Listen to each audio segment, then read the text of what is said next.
close to 2 years, 90% travel, where I would essentially fly out on a Monday, stay there 2 weeks at the site, and then come back on the Friday, just for the weekend, and then fly back out on Monday. And I feel it's challenging, but ultimately it really depends on who the people on the other end are. Mhm. In the sense that, if you got a group of people that are willing to kind of hang out or do the similar things that you're into, then it makes it a lot easier. But if not, it's challenging for sure. I'm not sure I had that experience. Yeah, I always stayed Th- in a hotel room or went running and stuff. then Yeah. In you're fact, lucky. I was known as a guy like Chris will never go to dinner. I Uh, actually was like in a similar boat. I feel that, my colleagues at the plant, at the site that I was flying into, were, I guess, like much older than me, so they had, their own families and kids and a lot of things to take care of. So nobody was really going out to anything after work. Right. Um, and so I kept to myself, for better or for worse. So I think it varies. So like when I go and I consult, a lot of times it's the week that I spend with the client. And especially like the first weeks that I spend with the client, I spend a lot of time outside of work with them. And Hmm. so it'll be you're going out for dinner, or you're going out for drinks, or whatever that looks like. And it's very valuable because you have conversations at lunch or dinner or drinks that you normally wouldn't have when you are live, in an office setting. And so I think that that's valuable. And I think that that's different than like if you were to go and you're doing integration work with people and you're kind of in the trenches over the course of the week. Yeah, I agree. Cool. But no, so we are live. Welcome everyone. We're gonna continue to let everyone filter in. And just as an FYI to Vlad, you can record locally if you want to do that and grab the backup copy Perfect. as well. So if you guys have watched the live stream before, you know that I make a bunch of these similar community comments, including things like Vlad and I are like kind of sort of professional podcasters, or like semi-professional people that just continue to talk on stream and you guys watch. So please remember to do those things like, comment, subscribe, for the show on LinkedIn. Solus PLC, we're getting really close to 20,000 subscribers. And Vlad, if you're not going to do it, I'm going to continue to ask people to subscribe to the Solus PLC to put us over that 20,000 mark. And then after that, we're going to figure out where we need to get the next 80,000. So you can have a silver play button back there on that. Well, we're just going to hot glue it to a piece of Rockwell hardware. Thanks, Right Dave. I there. appreciate it. You're welcome, Vlad. We're going to get you there at some point or not. So if you guys want to watch the past shows, we are live on manufacturinghub.live, and we'll go ahead and throw the links in there as well. As you guys know, we are talking about talent this week. I just wanted to make a couple of other quick comments. So Sean Terrell, friend of the show, reached out, and I put up a poll. Sean is interested to gain feedback as to if people would be interested in forming like a working group talking about things such as, standards and documentation and data acquisition and all of those things. So kind of like a cross-industry, cross-discipline collective. Couple of people in the comments are mentioning how much work that would be. I think I mentioned that to Sean as well. I committed to putting up the post and talking about it on stream. As to what happens beyond that, I think that there's a lot of I think that's very much up to a bunch of people. So please, guys, go ahead and take a look at that. I have dropped a link in the comments. Please go ahead and vote. Hit your comments. Hit up Sean and everything like that. They are also going to continue that conversation I'm pulling it up. It is the open oil field, open automation, autonomous world clubhouse. Fridays is part of the open automation ecosystem panel discussion. So Friday at 10 a.m. Mountain Time. And I know almost no one in this is on Mountain Time, so you guys can go ahead and do the conversions. If you guys have questions or thoughts on that, please feel free to drop a note over to Sean. I think it's an interesting topic and certainly interested to get everyone's feedback on that. with that, I will stop blabbling on and let Vlad kick off the show and introduce our next guest. I do have a very quick announcement. I saw that Preston has already kind of teased the giveaway a little bit. So Preston has done a Change a Life giveaway in which he gives out a PLC and essentially hardware and software licenses to someone who's looking to learn or get into the field. And so we've got some hardware that, as part of the Solus PLC promotion we've been working on, which is a Festo servo driver and kit.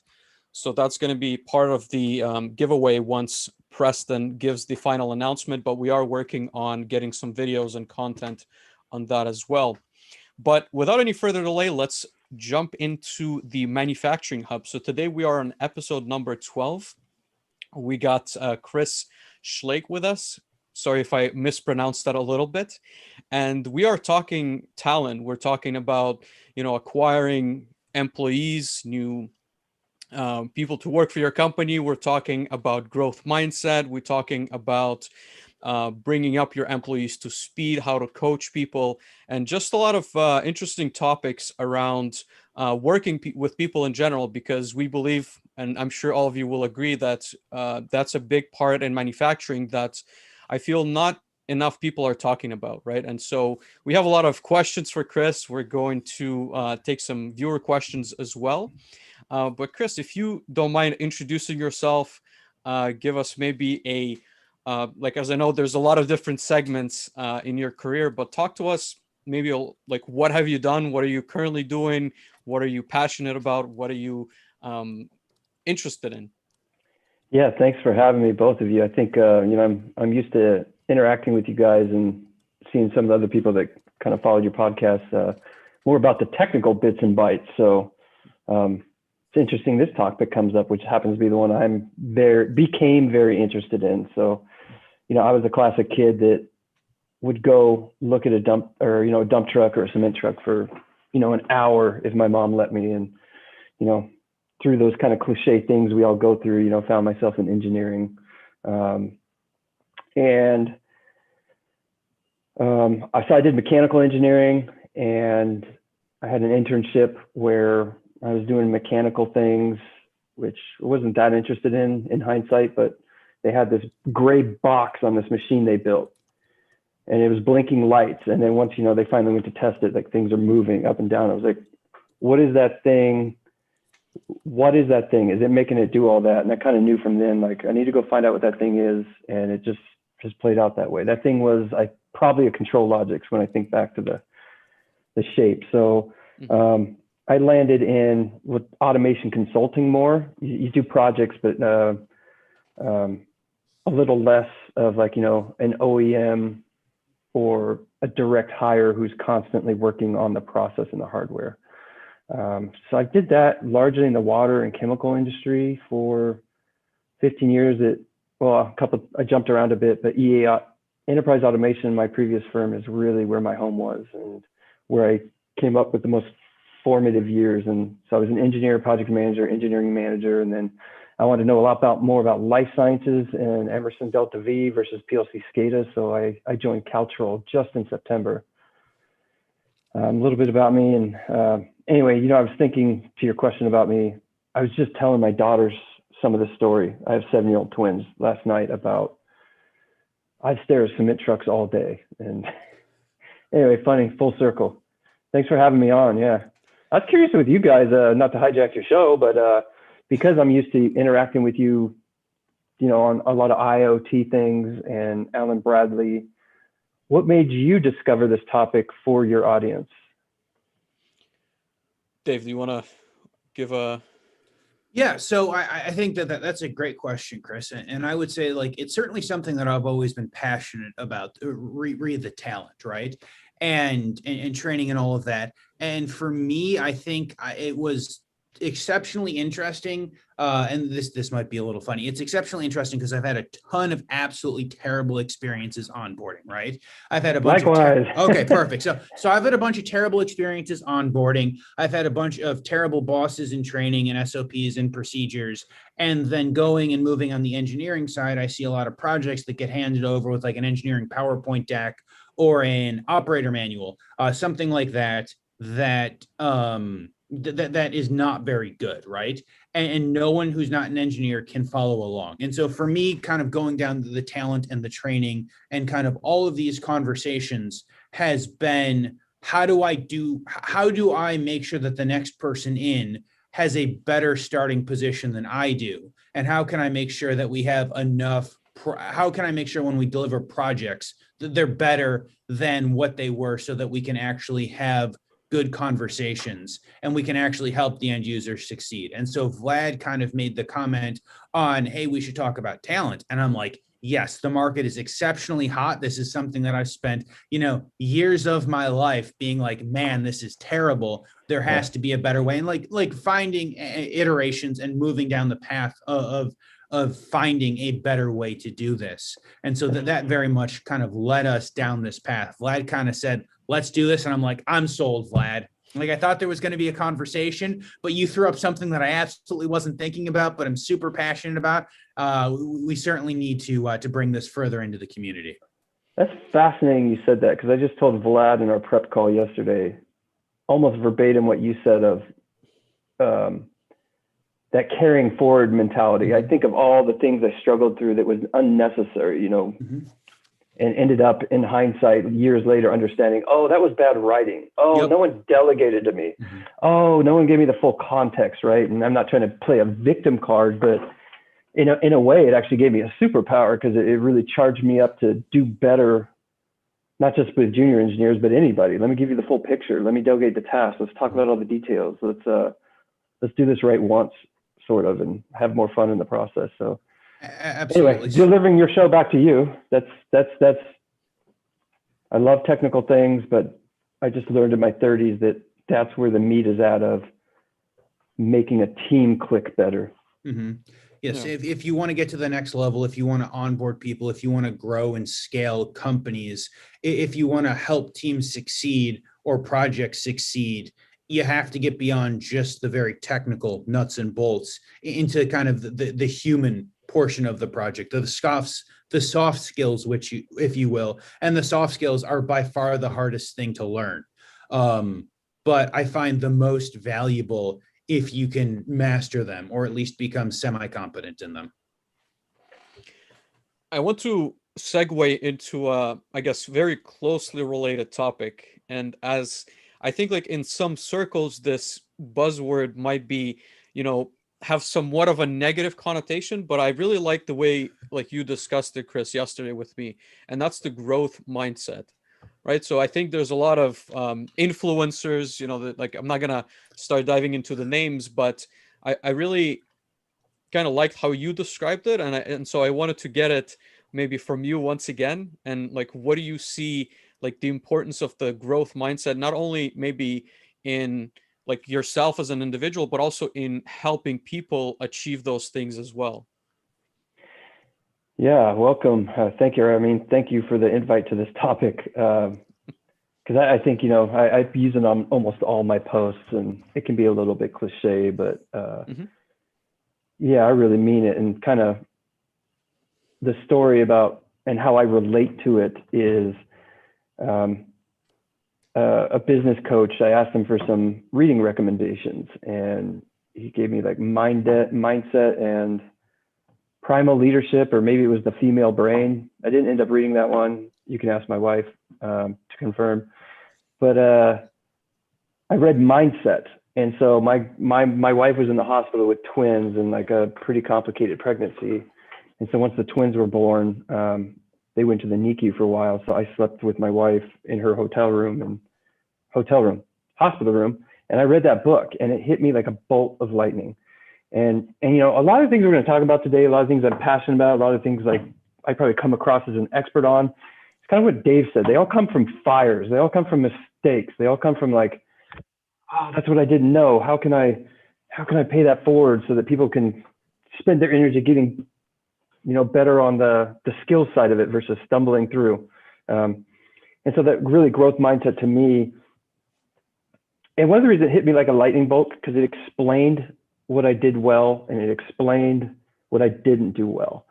And what I didn't do well, I got a little bit of the, I don't know what you want to call it, perfectionism or self-criticism thing. And So the things I don't like, I wasn't great at mechanical design. So to me, it was like, oh, you should be able to design everything, but you're not good at it. And 15 years later, I find this book that explains it. It's like, I never practiced it. I never made it a priority. The guys that, I looked up to and kind of felt bad about with their talent, those guys built mechanical go-karts when they were 6, and then they moved on to playing, building cars and like true metal construction sets or whatever those cliches are. I did none of that. I played Nintendo and all that. And so it both made me take pride in where I was at the time through hard work, and also maybe give me some relief of things I'd beat myself up over. So that's why I cared about it so much. And then, happens to be where my daughters are born. So it's just such a perfect timing now that I'm thinking about it. I want to try to lessen that curse, if you will, of, feeling an emotional load because I'm not instantly good at something. And so well, maybe I'll transition to it, but like, how do you teach growth mindset? And so I'm trying that with my daughters, almost bad enough that I could be a Simpsons character. And, and I can see it in one of my daughters that she wants to be she sits down at the piano and she's just immediately upset she can't play Jingle Bells. This is actually last night. And even with this coaching, it's like, okay, some of that's neurological. So I got to press on that even more. And so one of the big principles around it is someone with a growth mindset. It's very generalized. And truth is, we all have kind of some growth mindset and some not. We're not, but you can emphasize it. Getting good at anything takes practice. It takes failing, and you got to push through that if you want to get better at something. And what they called a fixed mindset was when you encounter challenges, you stop and just say, I can't do that. I wasn't born that way. And honestly, there are some topics that are probably like that, but and so they use a lot of cliche stories like in high school, freshman year or whatever, there's one kid who's just a born natural in football. And there's another kid who's not at all. But the kid who's not at all starts working out every summer. Well, the born natural's used to innately having that gift. And, eventually the person catches up with them kind of. And so that's the cliche story of it. Right. So really, I just emphasize it a lot because I feel like it's a lot healthier, and it's kind of like setting your own expectation. I'm learning piano right now because I bought my daughters a keyboard, and it's kind of always been a bucket list. And I get angry like my other daughter does. That's why I can see it. I'm like, oh, it's not just growth mindset. Everything goes away and life is perfect. It's like in those moments, like you've never played before. Stop freaking out. Like, okay, so that's where the power is to me. And then, growth mindset's all switching to the teaching side of it or recognition side of it. It's also recognizing people for the work they put in, right? Like you guys running this podcast, regardless of where you want it to be or where you thought it to be, that you're even here in this moment. You guys didn't just plug in and it was an hour later, right? Yeah. I wish. No way. Vlad was trying to tell me this is simple. He could just send me my tool. I'm like, no. It's simple in concept from engineering thinking, but I bet you guys sat in a lab and played with this and bandwidth optimization and all that. And so anyway, recognizing someone for the work.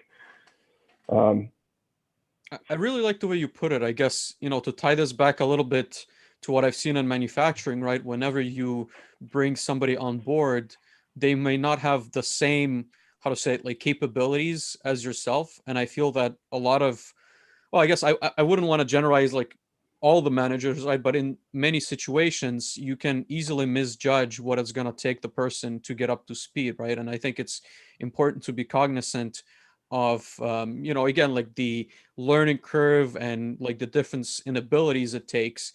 And to be a good coach, you should be able to a certain level, like gauge those capabilities, maybe to some extent estimate that time, but also give the person enough of a chance to get up to speed, whether it is like on the technical side or on the customer facing side. And I've personally seen examples where, people that I thought were good were just not given that much of a leeway because the managers didn't know how to recognize the time it was going to take to learn those skills. So Yeah, definitely. it's good from both sides, right? I really like to bring into the workplace just also as a form of positive recognition. But, just trying to avoid those, like, this person's so smart, that's why their project went so well. Well, if some other people see that, they're going to go, oh, this is an innate intelligence thing. Because you don't see the most talented guy you see, well, maybe you guys see it, but other people don't see that they're playing with Allen Bradley racks behind their heads, from the hours of 6 to 10 p.m. and they've been doing that for 2 years. So they're actually like, or maybe they've been doing it 5 years. So they're actually 2 or 3 experience years ahead of you, right? They don't see that. They just see the smart guys. So maybe they're just crazy. I don't know. Those guys with the racks in their house, and the guys with the racks in their house are always crazy. like they are 100%. I'm not sure I met a sane person that had a rack in their house that they play with. I have a server at home that I bought off eBay, and I used it for about a week or 2, and here we are 2 years later. I was going to try to teach myself IoT with it. Okay. I was going to use a bunch of I don't remember what you call them anymore. They're like $6 microcontrollers with a Wi-Fi chip off Amazon. Like do a temperature measurement network. Okay, yeah. The craziness goes even deeper than that. I actually play certain manufacturing games in my spare time. There's I don't know if you ever heard of Factorio, which is it's like a manufacturing simulation game. But anyways, that's Vlad, I want to know how you, the person that just finished your MBA, had free time. I mean, you just cut down on sleep. I'm trying to stay awake, drinking coffee, but that's where Speaking you find of the growth time. Mindset. I mean, that's a major endeavor.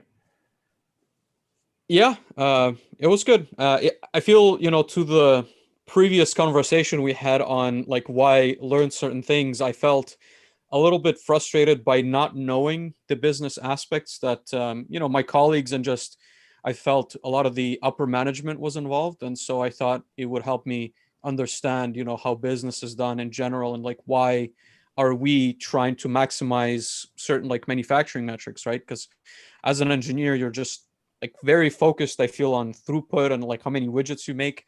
But as more of a business-minded person, you try and understand the entire picture. And so, to an extent, I was frustrated not having that entire picture. And for better or for worse, I guess I probably could have learned it through other ways that were a little bit cheaper. But I would feel that I always had this in the back of my mind, what if I did the MBA? You know what I mean? And I feel for me, the thought of regret is greater than, the price I would have paid or have paid. So, but Chris, I want to talk about, speaking of, I guess, growth mindset, picking candidates, and evaluating them for maybe the growth mindset or other characteristics that we've discussed yesterday. I actually did look for that. That was on my interview card. But I'm curious, I guess, how do you interview people, select them, maybe, for different roles, right? It could be technical, it could be management. What do you look for in people when you speak to them for a specific position? Willingness to do 70 hours and not ask questions. I'm in corporate. I don't hire right now, but I did a lot of it at my last job. And back like we were talking in the beginning, you don't get hiring made the place no fun to be anymore, ultimately. And the owners and myself and a couple other key managers kind of just found ourselves not wanting to come into work anymore. And this is not directly your question, but this is how I found these insights I will share. And to give other people a story to go it's not until you get exposed to other people putting words to something that you kind of realize your own insights, right? So maybe there's some of that. So it wasn't fun to come in anymore. Too much was on our shoulders. EA was a very high quality brand. You can bank on our stuff. That was kind of what we sold. That's what we took personal pride in. That's a different life lesson, getting wrapped up in work. But and it just more and more fell on our shoulders as more people got added. And the owners went to executive coaching, Vistage International, and through that process kind of got their eyes opened on where it was actually their issue. Who are you inviting in the door? Who are you keeping in that's not working? Are you measuring them? Have you told them what you expect? How do you interview? And they stumbled across a book called Who by Jeff Smart. I was telling Vlad about it yesterday. I'm posting some links as you tell the story. That book, that's probably the most tangible change to a business. I've probably read 50 business books, and that's the one that transformed the most in my view. But anyway, it makes this case of are you voodoo hiring? What do you mean by voodoo hiring? Are you asking single questions that give you single data points? Mm-hmm. Vlad, tell me about your time you were detail oriented. Oh, I was detail oriented in my last Allen Bradley project. Awesome. Can you tell me a time that you faced a challenge and what did you do? Oh, I had a hard challenge and I faced it well. What are you learning about the person? Do you actually know who's coming in the door? And in fairness, are you telling them who you are? So you're giving them information they need to know if they want to be invited in. And so the theory of the book is instead, if you have to have a culture defined to measure against, but do an interview where you really get to know them. So maybe we take 3 to 4 to 5 jobs and we just ask the same questions. What were you hired to do? What was something you were proud about? What was something that didn't go as well? Tell me about some of your peers. Tell me about your manager. Why'd you leave that job? And it's about getting curious once you do that set. So who's your current employer, Dave? Me. So I'm a consultant. You don't have to say by name, but I work for myself. So my employer is all of my clients. What's something you're proud of having? What are you most proud of having gone out on your own? I am proud of the fact that over the last, 16 months of the pandemic, in some of the craziest times that we have experienced, we've continued to have people come and call and find us and ask for help. And we've been able to deliver good solutions for the frustrating times and honestly scary times that they've been in throughout the entirety of that process. And how are you? How are you able to do that given the logistics issues and maybe some financial issues the clients are going through? Yeah. So, I would say on logistics issues. So I've been working remotely for more than the last 4 years. Zoom has been one of my best friends for that entire time. So as the world has gone remote, we have continued to work remotely, and a lot of that has been very similar. We've actually found more people, more clients, more end users who are interested and willing to have remote conversations. How did you find them? That's very interesting.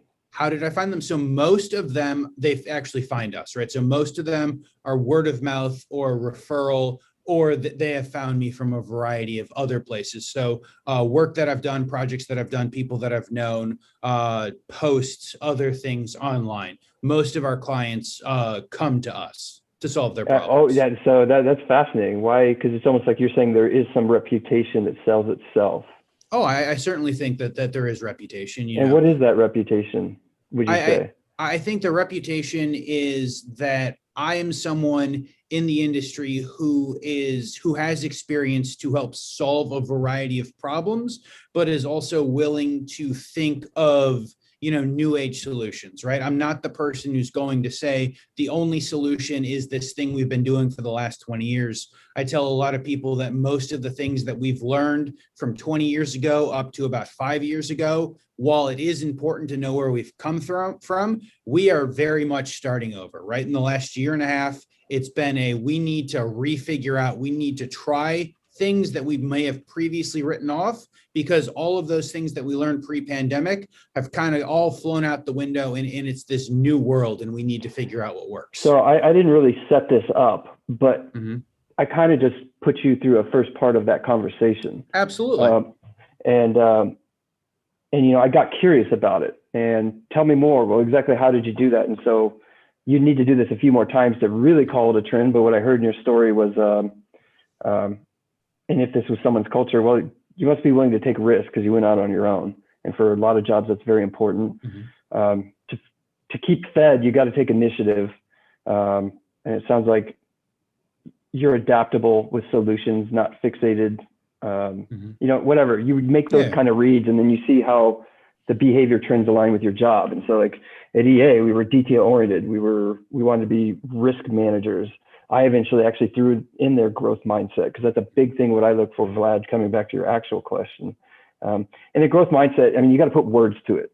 You can't just put it cliches like integrity, accountability, and we want to be detail oriented. No, you got to describe what that looks like. That's what gives you the power to compare against. And if you just have words, it means nothing. Integrity to one person means integrity to something else to another person. Some think of it as like an accountability. I do my stuff on time. Other people think I'm honest. So once we had that defined, and growth mindset was a huge one I looked for, because it shows someone who just works through challenges and they don't stop. And that shows up in so many other places. They can't get working with support, so they try plan B, or they come talk to me versus sit in their cube. So overall, I mean, just high level, you look for people with a good attitude. I was always in a client facing, so I had to evaluate, can I put this person in front of a client? Can they handle it? And it's specific to their job. Do they manage risk? Do they plan? I want to see planners for the kind of work I was doing. And those were kind of people I looked for. And then the smartest, nicest people I could get.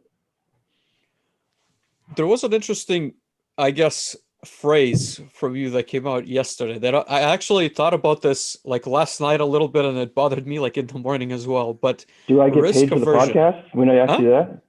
Will I get paid for the podcast? Is that the statement you're talking about? Sure, you can send us a bad joke. Okay. You get an equal third cut for what we make off of this podcast, Chris. How about that? That wouldn't be fair. I'd make it a quarter. Okay. I mean, a literal quarter. But no, like risk aversion. I thought about this quite a bit, like last night. After we spoke, and I guess like my thoughts were like, am I risk averse? Am I like risky? Like, because on one side you said like Dave went out on his own, so I kind of went out on my own as well. But at the same time, I've prepared myself for quite a bit. So like, am I really risk averse? So I'm curious, like, why that trait specifically? Like it's been really like on my mind. I thought like, well, technically you would want people who are, in many ways like risk averse, because they're probably going to stay there for maybe longer. But at the same time, like for projects, maybe you want innovators, but at the same time, people who can balance, delivering something that is kind of like proven, true, and solid. But I'm curious if you could elaborate on that, like risk averse. Yeah, so I think the context I was talking about is I don't look for risk averse. It typically comes with the people I do look for, at least for project consulting. Gotcha. Versus, the person I look for at Amazon Labs trying to do a breakthrough product's not going to fit in real well. But someone who pays a lot of attention to detail and I guess I'm doing a disc profile here because I use that some, but a person like myself who's very procedural, wants to see things get done the right way, that all the boxes are checked. That's often going to be a risk averse person. I would agree with that. It's part of like what makes them want to do that. Some of it's personality and some of it's like, I don't want to fail. I don't want this to fail. I don't want to have someone come whack me on the head, right? I don't want the project to go bad and we don't get more. So I don't look for risk averse. It just kind of came with the people, the profiles I was looking for. It's an interesting, thought. Like I said, I've been thinking about it ever since we spoke, and I was trying to think, like companies in general, you'd see maybe banners on their corporate website that would say we're looking for innovators or disruptors. Those are the buzzwords. But like in reality, when you maybe speak to some of the people within that company, I think who they want is someone who's risk averse, but that will take like very managed, like risks within like in a confined space, right? And so like it kind of contradicts maybe the messaging in certain scenarios. That's a good example of what we were talking about yesterday. I would say in that scenario, then the innovators and the disruptors, those are very polarizing words, right? They mean very specific things, at least in modern social media and corporate culture. It's like, if that's true, like you're going to find a lot less people that are good at that. They're going to come with the risk aversion, because that's what makes them good at that, right? So that's probably one of those examples we said where the words don't really match the actions or reality. Yeah, completely agree. I think, like, I guess I've been in those scenarios, like I said, and it's been always difficult to kind of understand, that culture while you're in it. But like looking back, you could see maybe some of those elements, and how they were portrayed in a different light than what, I guess, like than what you were promised at the beginning, right? And it's always, I feel, difficult to see it while you're in it, right? But well, especially like, I'm talking like I'm some expert here, but a lot of what I'm reflecting back on is being kind of lost in my first several jobs, because like, hey, well, we keep saying this thing, but then when we go to the meetings or we go down to the production floor, we don't act that way. And I didn't quite say it in those terms, but there's always like this, I don't get it. And I'm not one of those people who's like, oh, it's just a paper on the wall. No, take it down then. Because I kind of consider it like, this confuses me. Like, why are we putting this up? And so sometimes, I'll bump heads with people because, I get a little too stubborn about that kind of stuff. And I would also say that there's a difference between the things you say, like I want an innovator and a disruptor, and the actions and the people you hire. You could say, for your marketing materials that you're looking for innovators, you're looking for disruptors, and you can go hire the person who is going to follow the processes and procedures and be the proverbial company yes man, and just go and follow whatever path you're looking. So I would say that beyond just words and things that you're saying you're looking for, it's the actions of the company that are very important. I realized like maybe in my mid 30s that's I have a certain intuition for things, like we all do, but the ones I'm good at are like very hard to put words to, or they were. And that's one of my main tools I realized is words versus actions. And I don't have to think about it. My brain automatically, subconsciously, like throws off a spidey sense when I'm not hearing coherent things. And it's helped a lot because I can manage risk that way. I can say, you said 2 panels. She's off there designing 3. What happened? Like they come together and like, oh, blah, blah, blah, blah, whatever. The same thing with corporate, like, if I'm interviewing or, if I interview, those things kind of stand out to me. It's like, you guys say excellence and people are the most important thing to your business. You just showed up the hiring manager just showed up 25 minutes late to my interview, and the receptionist has no idea who I am or who to see, and maybe it was a crazy day, so you got to be careful being judgmental, but at the same time, it's like, this is why talent is such a topic. It's your lifeblood. It's what you have to get right if you want to have an awesome team. You got to treat people well, invite them in, show up on time, show them that they're the most important thing, get curious about them. And so you could kind of tell, I get really frustrated when I see the opposite, where it's just like, yeah, this person could do that job, or they're cultural fit. I think so. Yeah, we went to lunch. I was like, in some places maybe that's okay, but another place, I don't know, if you've ever had a hard time in your job and you feel like you have to take on more than you should have to, you might be in that kind of situation.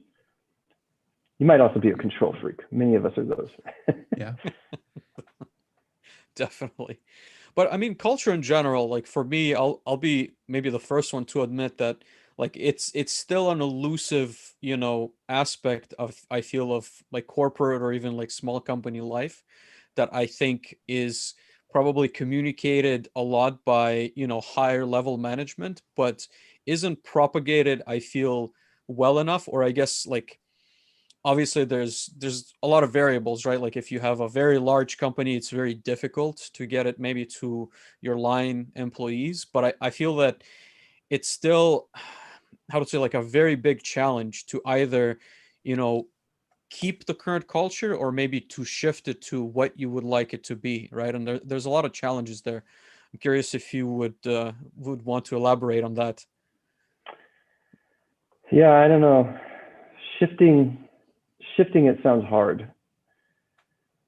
Maybe I'll start what we didn't talk about yesterday, Vlad, is how EA defined its values that actually stuck and worked really well. And I was a big part of that process, and was particularly, once I soaked in the technique, I really understood it. And it's like, if us three define a culture that ties us all together, and then we want to go define a different one where it's more disruptive and innovative, I'm not going to fit in anymore to your group. Mm-hmm. I'm just a risk averse, and those aren't the things I think about. So shifting culture can often mean personnel change. Mm-hmm, right. You can't just say like, we want more efficiency, so we're the efficiency culture. So we got the efficiency mascot, and those posters go up everywhere. That does nothing. Yeah, it does nothing. Like, if you want a culture shift, you really got to make some heavy sacrifices. Culture is major sacrifice if you want it to be real. It's going to be real, or it's going to be accidental. You're going to get one or the other. And, my idealism doesn't quite always work in super corporate settings, but it can. And so how we came about our culture was, we kind of had a core group of us, and we all like working together, and we just tried to put words, and it was actually pretty hard, to what it is that like made us rely on each other. And, things started to merge: detail orientation, planning. What was that conversation like? Sorry to interject. It was based on two things. I think it was based on Good to Great in a Patrick Lencioni article. I think it was him, called How to Make Your Values Mean Something. Okay. And so, first it presents a model. Well, first of all, let's define what those things are. Well, your values need to be what you already are, not what you want to be. Mm-hmm. If you want your company more accountable, but you're not accountable currently, don't call that a value, because it's not. It's an aspirational value. So that allowed us to say, oh, right, we're not those things yet. So that all of a sudden gave us a lot more clarity. And then it also presents another version. There's a pay to play value. These are things you expect at a minimum, and you don't even write about it unless you're really particularly so. Honesty, integrity, whatever those things are. You can put it on paper if you want, but it's just a pay to play value. Mm-hmm. If that's what's on your wall, it's honesty. Are you a extra honest company? If so, then maybe that makes sense. Otherwise, you just expect it. So that further allows us to filter out and get to the real meat of what we are today. And, so that's what the conversation was about. Once we kind of got some of that noise filtered, we all, I think, filled in like a list of 10 or something of the values we thought we were. Maybe it was even 12, and with the 5 of us, and then we just kind of cross compared what the themes were. And then I'm curious. Sorry, that conversation, like parts were a disaster, actually.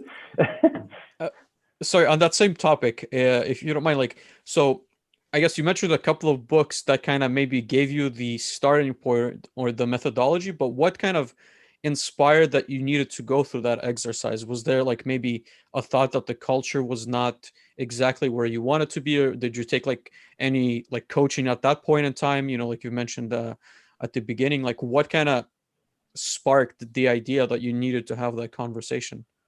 Misery. Okay. It comes back to the story of quite a few of us didn't want to go to work in the morning anymore. And in hindsight, with what I know now, we had grown from, well, I joined when I was the 4th person who joined. And then by 2013, 14, when we were really in the heat of the hardest days, we were, I want to say 25 or something like that. So it's kind of like that initial culture, because I followed my then boss at a previous firm. I knew I liked him. I knew he would demand good work. I knew he would give me the resources to do good work and not, shipshod stuff. And so really that was a cultural tie. I just didn't realize it at the time. So I was like, I would rather work for this guy with 4 other people or 3 other people than risk going to another corporation where I have to stare at that poster and people don't do any of it. I guess that's a bit absolutism, but you know what I mean? I just do not do well in that setting. It's a curse, but it's also a blessing. I followed him to work at EA, and then we had that core and we didn't know how to put words to it, and we didn't even think about it that way. It was just like, I like working with Chris. I have way less fires when he's on my job. And I'm like, I like working with Scott. We don't have to put up shoddy crap, right? and some other things, of course. But and then we basically lost that in the hiring the 6 years after. So that's kind of what caused it. But it wasn't, you know, there just finally came a moment where I think they were like, and you also, as business owners, I wasn't the owner, but it happens to everyone. You think you need that body. You know, your cash flow might be hanging on that body billing or doing whatever they do. And so the thought of removing them seems impossible, or they know some technology and you're the only person with that technology. And what the insight is that someone has to ultimately have is the benefit they bring for this one special thing, I think, or however many special things, better than does it make up for the downsides? And at some point, I think most people hit life where, especially in engineering, you make enough money to where it's like, I don't want to be miserable 9 hours a day anymore. And if I lose an Allen Bradley contract or something because that guy's not there, so be it. Or if I lose one of our key clients, so be it. And people won't make that kind of decision if their business is going to fold. But you know, if you've got some cushion, you can start to have those kind of discussions. And then a lot of times when you challenge yourself and you get beat up like they did when they went to their leadership workshops, you find out your assumptions were wrong. You know, it's like that person was a key person because they haven't been cross-training anybody. Maybe that's not their interest. Maybe they weren't told to. Maybe they're trying to protect their own knowledge set, whatever. But anyway, I could go on a lot of tangents on that one, but there's a lot of assumptions to test. We have to have that guy. I remember one time there was like one guy that we had to have because he was so good at this one little niche of the technology. And after a while, I was like, they're building things that none of the rest of us can work on. And, you know, I guess some of the features are cool, but it's actually kind of annoying. Even if it's brilliant, I actually don't value that kind of brilliance. It's, or at least in my own workplace, because we're a project engineering firm. We did a lot of repeat work. Like if you're going to do something so fancy, you know, only 10 people in the globe can do it with this niche product, then what's the point? What are we building? It's actually not good for the customer because if us, the experts, can't do it, they're not going to find anyone else. This is, like I said, this is for a particularly niche project where this was, or product where this was true. But anyway, you just reminded me of that story of like, you can do so many cool things with this code that I actually don't want you to. I have several follow-up questions, but Dave, you wanted to Yeah. So I was going to say, Chris, I like the path that you're going down. And I think one of the points is, you know, culture is actions. It's either the actions you take or the inactions that you take that come about to a company culture. And as you're growing and scaling, I feel like now in like the late 20-teens and early 2020s, everyone's talking about company culture. And it's important because I think a lot of us learn the lessons like you guys learned, that if you don't hire for a cultural fit, like if they're not going to fit in the company and they're going to cause problems, or there's going to be other issues, or they don't fit the mold of who we are, then you're going to have issues within the company. And you're going to have, you know, multiple cultures, and you're going to have people that are upset with corporate, or you're going to have people who don't like working on these sort of jobs, and they're going to cause issue with the culture, especially as you bring in other people. And that the culture is the actions you take and not the posters on the wall. And it has become more and more important, and I think more and more apparent, that you have to hire for culture and who you want to be as a company, both internally and also externally as clients. Like the people that you take on, especially as you mentioned, Chris, at some point you make in engineering where you make enough money that you have to strongly look at clients and say, hey, do these guys fit who we are as a company? That's a great point. Absolutely. And that's a tough call to make too. Like when you know, you're a business owner like yourselves, but like they call it firing the client, right? And that I have seen that happen a few times. And it was always way too late. I have had to do it in the past, just because, you know, the client, the person in charge was, I mean, to use an overused term, they were toxic, right? Like it was good 90% of the time, but once a quarter, they were going to send an email Friday night or Saturday morning and just blow it up. And then you get back to the good terms and it's like, hey man, can I ask for a favor? I've got another client that would like to see what we're going to do. And then they just lose it. And they're like, you guys have done terrible work. Like, I'm not even sure the work you're doing falls under the category that you're talking about. And it's like, man, after like the fifth or sixth time and the entire, the company cycles through that client, no one is willing to work with them anymore. It's like, okay, like this person is causing issues far beyond the monetary dollar value that they bring. We have other work that we could put our engineers on. It's we need to find a way to move away from this client, support them until we can get someone else in there to do the work, make sure that there's that continuity, and, say goodbye to them, because the issues that they're having for whatever reason are not going to be resolved. Yeah, you reminded me too, a little bit of a tangent, but I think a big part of the hiring and the culture, Vlad, that I want to emphasize is it's your fault. If you're in leadership, if you hired, I don't care if the person stole money out of your bank account and drove a car through your doors, it's your fault. They were invited here. A lot of times it's very common in management. They got allowed to stick around way too long because they're not being managed. You're not giving them measurables. You're not being fair by giving them the feedback, right? And it's kind of weird. I don't know, management I'm kind of cynical about a little bit, because there's a lot of good managers, but I guess I've seen a lot of the other too, where it's like the people part seems like the least important thing. And that is so completely backwards. It is so completely backwards. Like, I got to cancel that performance review. I've got to do this presentation. It's like, no, not just like because you need to do a performance review of them, but you got to show them they're important. Like, I want to talk to you. I want to tell you what you do well. I want to develop some next steps. And so anyway, just getting across the point, like, it's your fault. You have to accept that. And I think that was one thing we did at EA too, is like, there's no explanation. In fact, one of the people that's not working out, we're actually making them miserable and like letting them hang on to that situation. And whatever their reason for staying in mortgage or whatever it was, it's actually unfair to them, right? And we saw a speaker called Cameron Haynes. No, that's the bow hunter workout guy. Cameron Harold. He was like COO of 1-800-GOT-JUNK. Okay. And we saw him give a presentation at a big Vistage conference a long time ago. And he said that in a way that just had a lightning bolt in everybody, including the owners I work for. I got invited.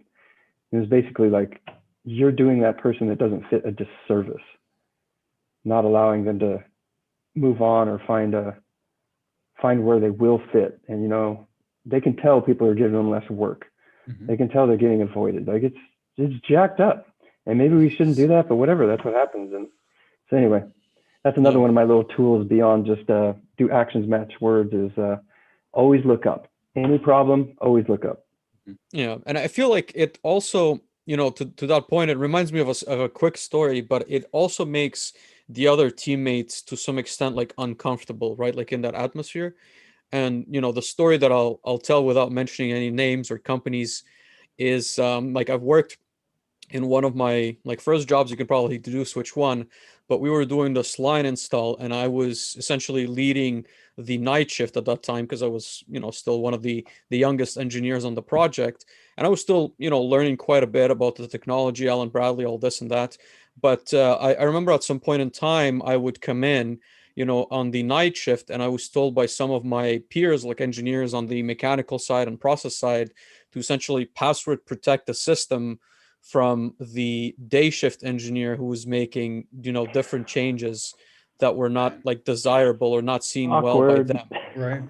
It was like very awkward, but at the same time, it put me in a position where I'm like, well, how are we like not trusting this person to make changes? And like, I'm the one who's supposed to like lock him out of the system. And it was like really strange, like of an atmosphere, it's not only strange maybe for that person, but it's also like very weird team dynamic where nobody really says anything to that person or like management, but like you're in this like weird like limbo where like, well, like we don't know, like there's a password like someone put in and like, oh, that Vlad, he's the new guy. I also believe like a manager actually doing their job, employees should not have to report to them that they're having issues. with another peer, because that's a very uncomfortable position. And for them to get to the point that they bring that up, it is so far overdue. And if you're the manager, why have you not seen that? Are you not meeting with your reports? Are you still doing all the engineering work? It's very common that, a manager's like, I just can't get to managing. Performance reviews just have to come second to the engineering I have to do. It's like, well, then you're not a manager. Yes. Absolutely. Or your company hasn't made a manager role if they're putting you in that position. And I think, Anyway. like, just to close that out, like, I think in hindsight, I realized what was kind of the wrong way of doing things. But again, I was just, starting out. This was maybe a year in after my graduation. So I was just like, oh yeah, like, I guess this is kind of normal. It's kind of weird, but at the same time, I'm just going to do what I'm asked because, like, again, some of my colleagues had like 10 plus years of experience. Did that person ever come up to you and ask you for the code?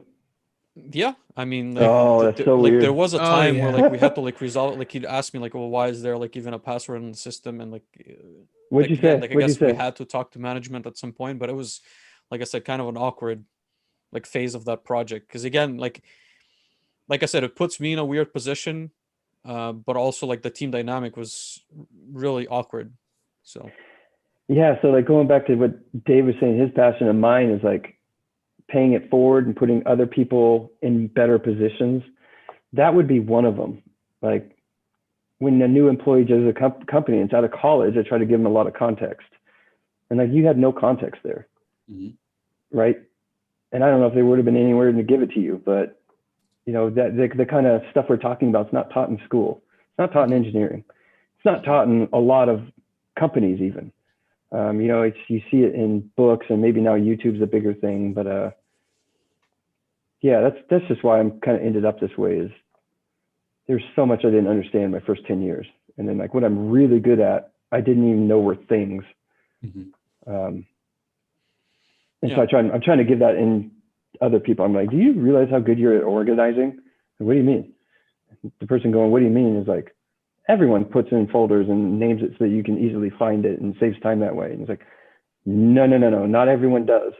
So it's like 5% of people do. So I'll tell you, this is a notable strength of yours. And here's where I think it can apply. But also so they know, right? So like, what am I good at? What can I emphasize? What little thing do I assume is just a basic behavior for us all is actually making our group of 5 work much, much better. I don't know if an engineer at one point that kept the project one note immaculate, and That's really and they were really smart and productive in engineering too. But that was just their style, and it took me a couple months to realize there's a brand new hire that like this person's like this silent glue behind the scenes that's keeping us on track execution wise. And in time I would tell them that and have them lean into it and coach them on it.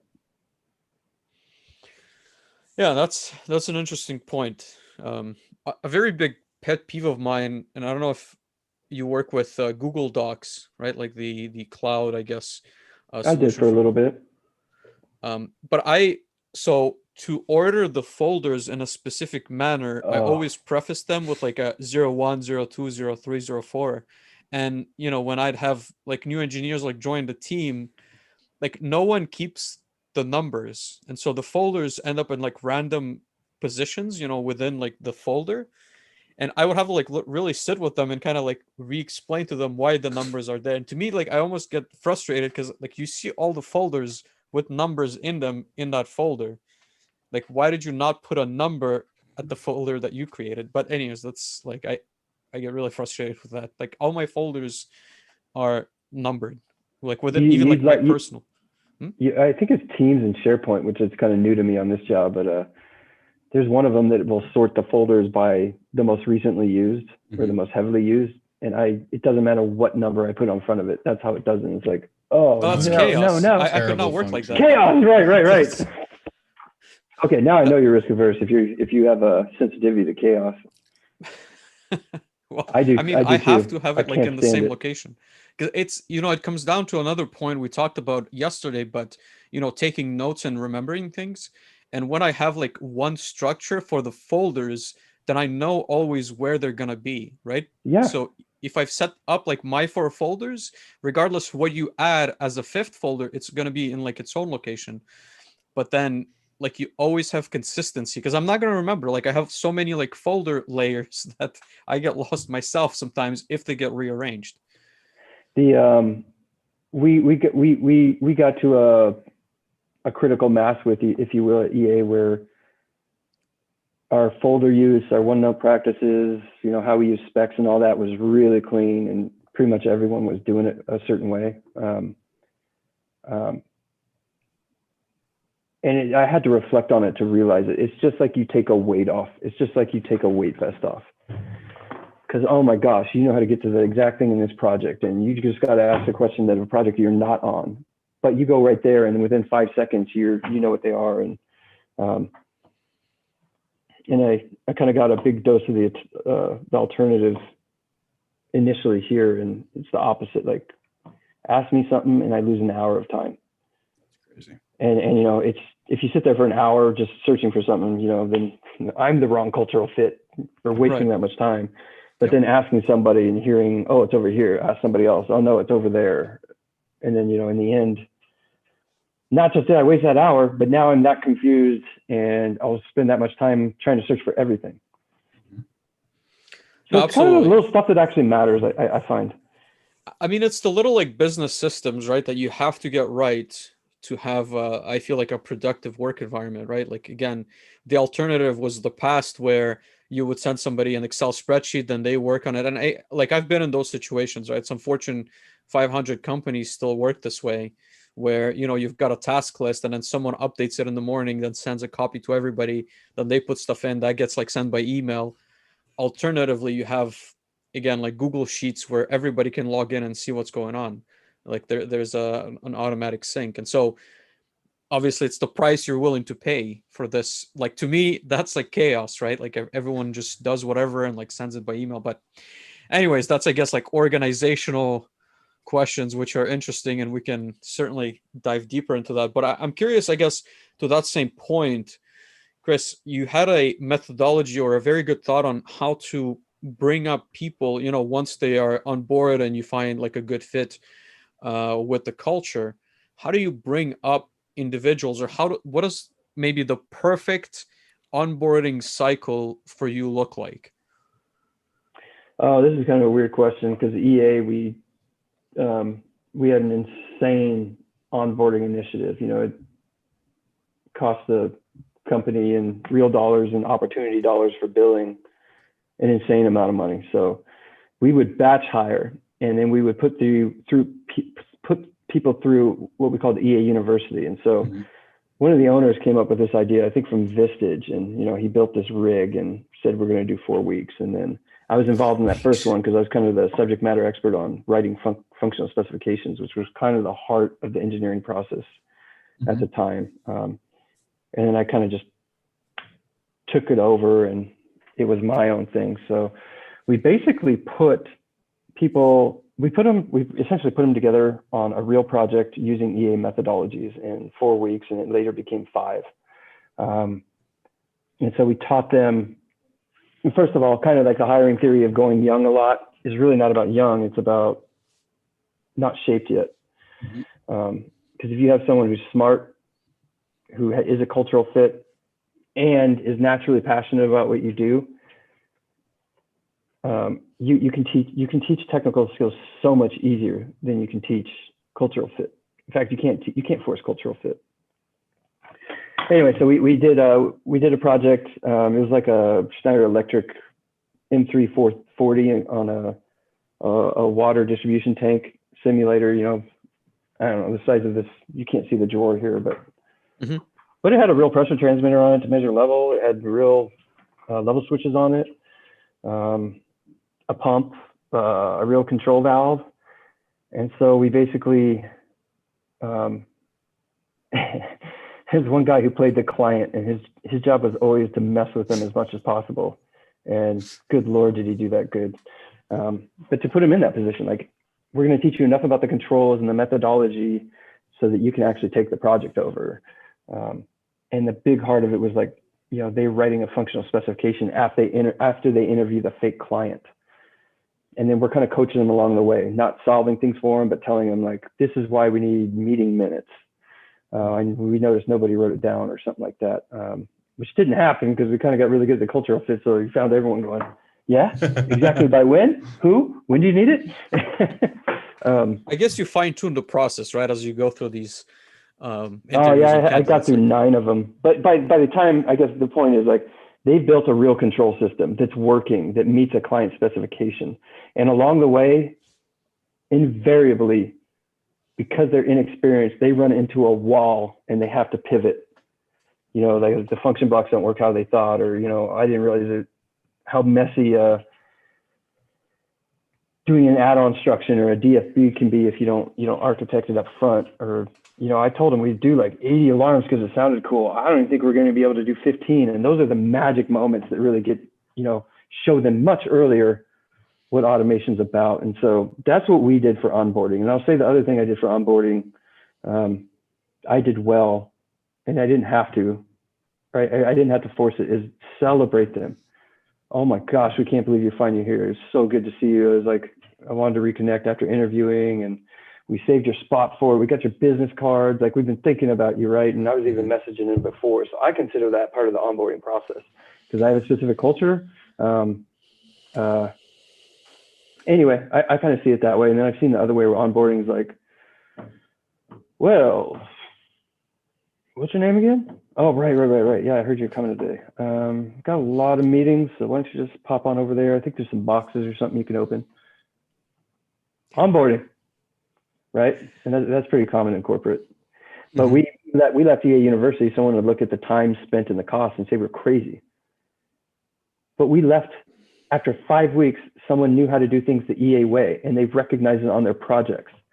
They could see it. I mean, you still have a ton of experience to get. I mean, we even put experienced people through it too, just for the cultural reasons. But, and then, like, you know, experienced people would edit or redline their functional specifications, and they would get it across like, oh, this is what detail orientation looks like. Okay. And we teach them how to consult. Like, here's what's actually going on. Like, give them that context. They need our expertise. They have a project, but it's not that well defined. And we know that, they don't know that. So we're going to go have a meeting where we try to feel that out more. Anyway, there's just a lot of soft skills like that wouldn't be taught. Yeah. And you've mentioned something yesterday too that I really liked. And it's, you know, a lot of people learn by understanding what the end goal is, right? And in a sense that you can probably tell somebody like, go do ABC, but in many, I feel like mindset, at least like this works for me, is understanding like, why are we doing ABC and what is the end goal, so that it like not only shows you like kind of the way and how to do this, but also like motivates you in a way and gives you an understanding, right? And I feel, I guess, again, drawing on my own experience, I haven't seen that done like always, right? A lot of times I'd just be told like, go do this, and like I would do it without fully knowing, and obviously I would feel that the work is less adequate than if I knew why we're doing this. Yeah, you make better decisions. It's just a lot of people don't think that way, or they don't think you need to do it because you're a junior or something like that, or it's not your role. And I kind of had some of those experiences myself where, you know, I got beat up over a decision, and then like later on we draw network drawings for them. And then when I see the network drawings, like, I would have done this way differently if like someone would have even shown me this on a whiteboard, right?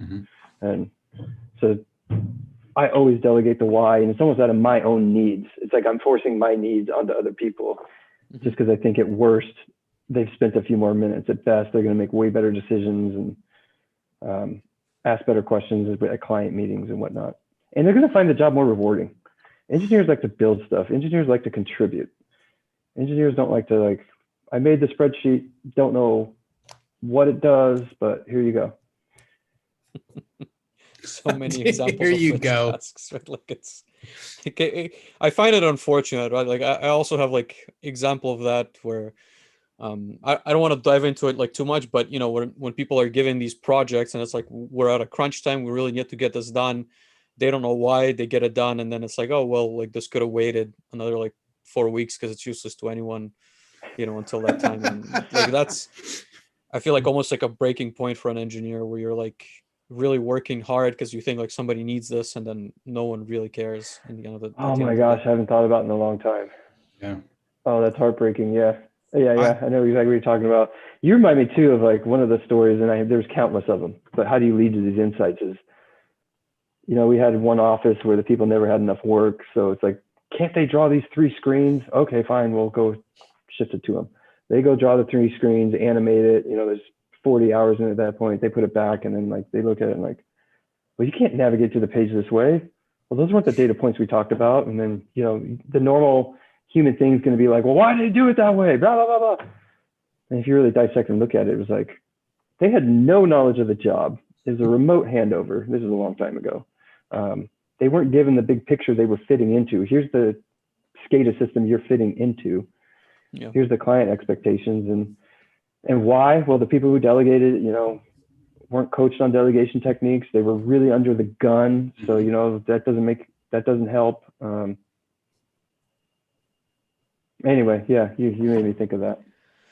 Chris, we're way over the hour that we promised to hold you for.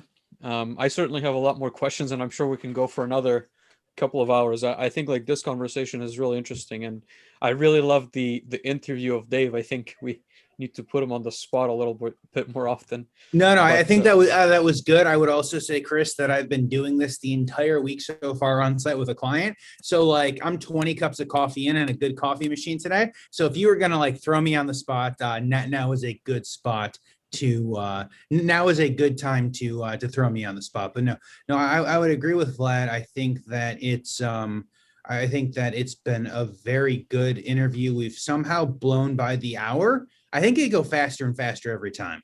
And I didn't realize it was a hard hour. I tend to like. Well, it's not a hard hour, but we try to be like mildly respectful of people's time. And so we like try to keep it generally around an hour, and somewhere around an hour, it's like, man, how are we already at an hour? And so like this is one of those things that we always come to. I do have one point. But Vlad, I got a text message from Sean saying that he's pinging you really hard on YouTube to please go ahead and take a look at the chat. But Chris, kind of what you were mentioning with like project handovers and things like that.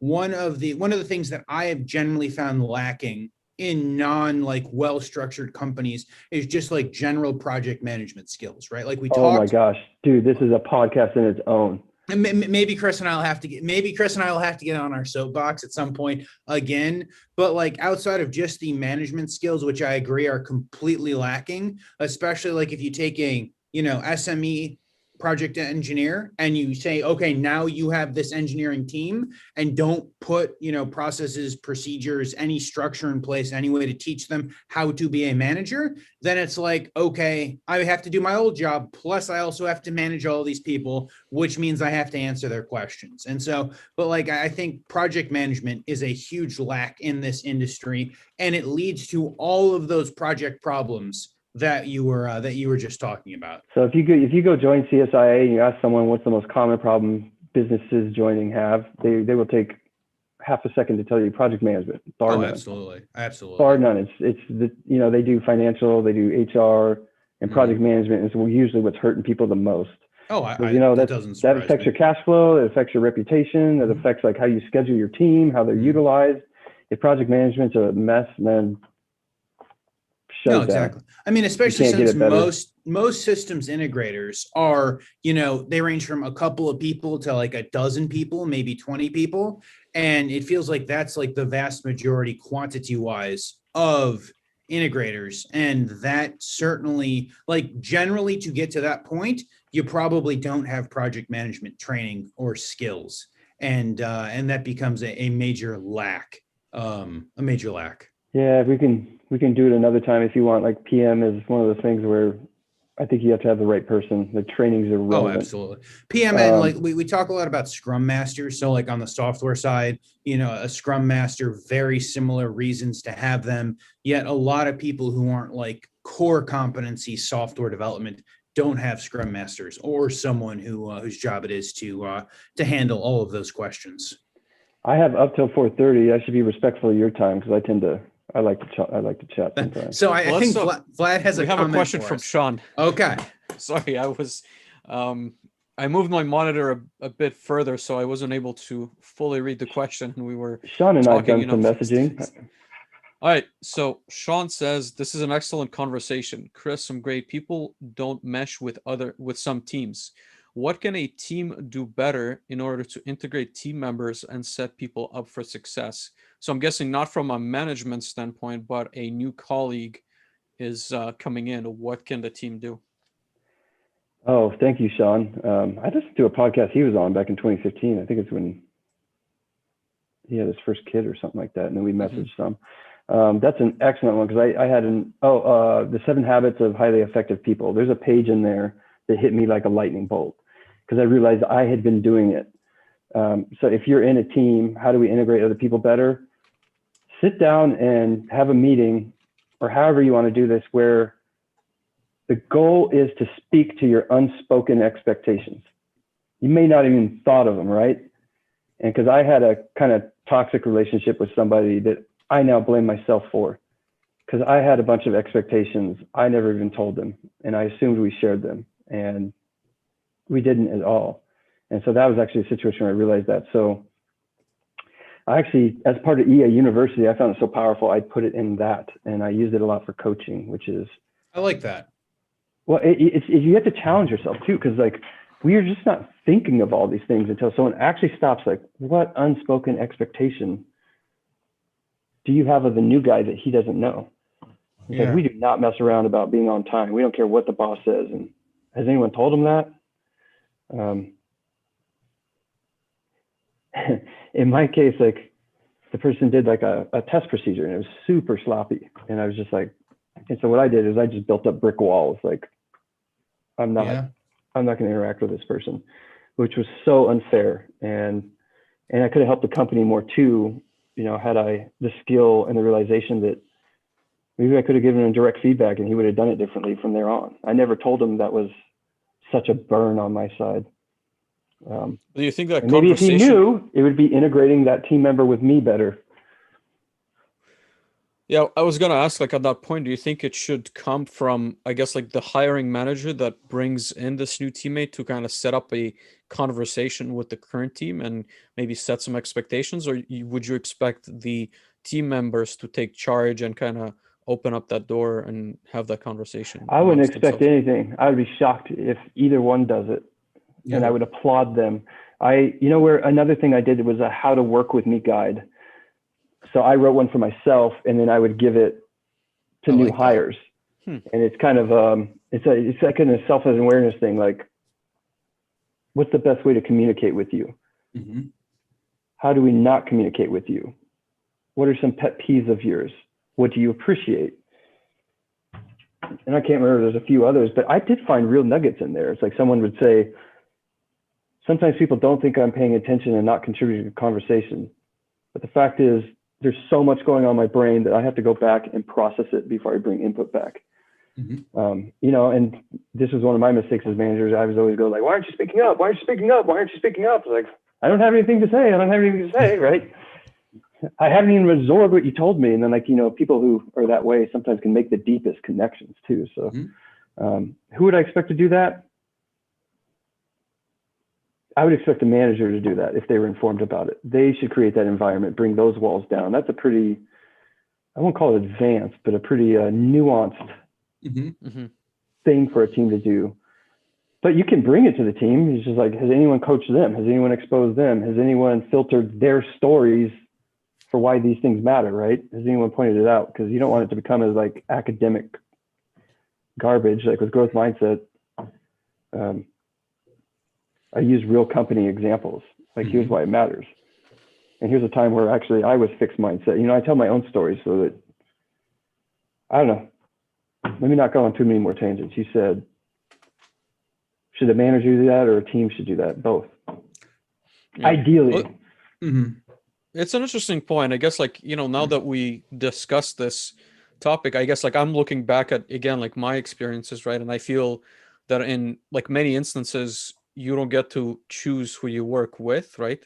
But you perhaps get to choose how you establish that relationship, right? And I mean, I guess through experience and just like growing older and seeing other things, I think it makes sense to maybe create some kind of a, like, either a discussion or, to simplify things, some kind of maybe guideline on how you typically work, right? Because otherwise the person is left guessing and there's always a disconnect, right? Like either you get frustrated, again, the story of the folders, and you have to go and take the time to explain it to them, or they get frustrated because you're renaming their folders, right? And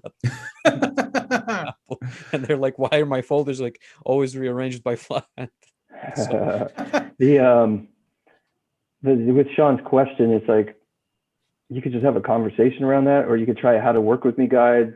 What's nice about that is you have a known structure that everyone walks through. I like that. And then it helps for me to have authority, because it's like, this is what we're doing. They're like, okay, I don't know what it's like in the oil fields. If you're like, we need to stop the pump, we're going to come over to the truck and write our how to work with me guides.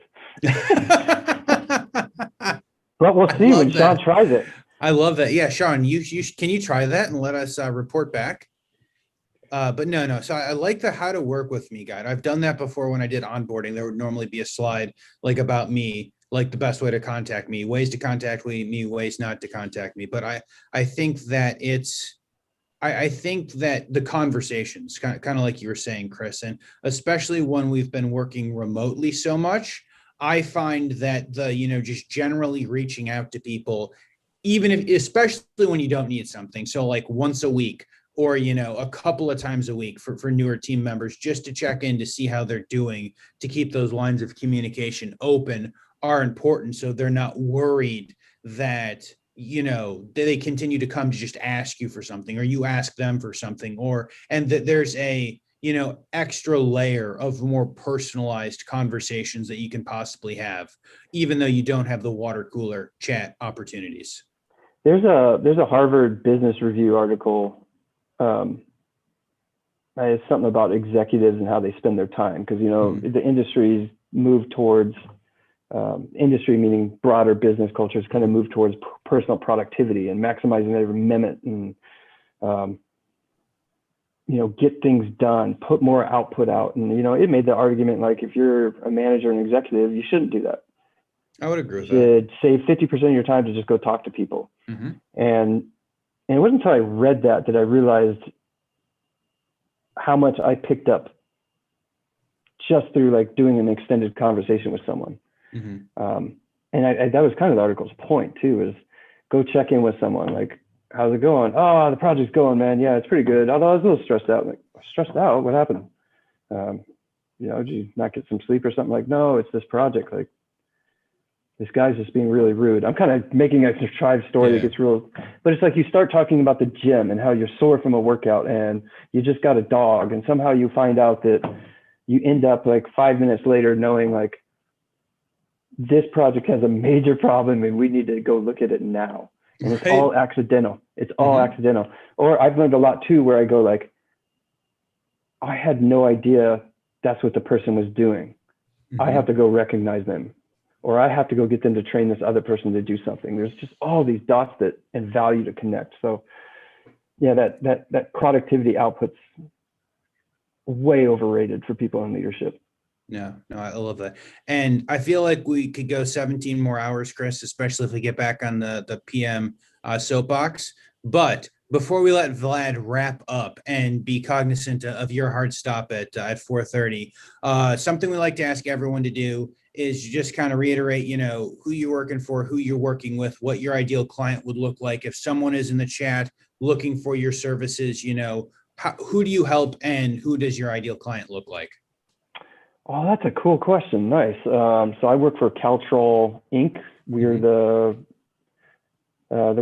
West Coast Southern region distributor and integrator for Emerson Delta V, which is a DCS. Very popular in large process controls,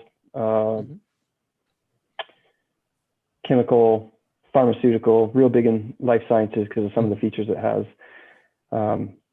But we also sell their hardware. So it's both the distributor and who do we help? So we help a lot of pharmaceutical and chemical companies with Delta V upgrades and controlling risk, keeping them up. That's what we're good at. And we're starting to move into taking on more true pharmaceutical projects. We were fleshing out a true projects team, people who know how to write URSs and do that higher level planning with the client. And the ideal client would be, I don't know, I'm speaking more off for my sake, but respectful, recognize the value. Penny pitching is a bit tough when you get to Delta V, because its real strength is in large applications, and saving dollars that way. I've just been here 6 months, so I got to work on the elevator pitch a little bit, but. No, that's perfect. So normally on the prep call, I would have prepped you for that, but sadly I was unable to make it yesterday. And so the next time we both get on our soapboxes talking about project management, I am sure you will have a better elevator pitch for that. Well, if we get to that, I'll bring it right back to, it turns out psychology matters the most. Absolutely. Which I would have said heresy when I was in my 20s. Well, thank you. Yeah, I really appreciate it, guys. I like connecting like this. It's kind of weird that we vaguely know of each other through all these posts, but have never actually met. So it's very cool. Oh, by the way, I used to, after people came out of EA University, at least as of last year, I put them in Solus PLC also, each one of them. Wrapping it up, taking us from the beginning where we asked people to subscribe to Solus PLC to hit 20,000, back to Solus PLC. Thank you for that, Chris. It's true. Thank you. Appreciate it. Do you want to close us out, Vlad? I'll let you do it, Dave. Go ahead. Okay. Everyone, thank you very much for watching and listening to Manufacturing Hub number 12. We've somehow made it to 12 already. If you guys are watching on YouTube or any of the podcast things, hit the likes, comment, subscribe. If you're on Apple Podcasts, give us 5 stars and talk about Vlad's haircut and what you think Vlad's haircut looks like, or what is behind him in the wall. It doesn't really matter, but apparently it makes a difference that you guys say things. Again, Chris, thank you very much. All of the information you guys can find us on manufacturinghub.live, and we should be back next Wednesday, the 12th, with another episode 13, continuing to talk talent. Beautiful soldering iron, by the way. Thanks. Vlad. Thanks. I looked that one up. It's awesome. Okay. I don't use it as much anymore in controls, but really appreciate it, Chris. Thank you for coming on.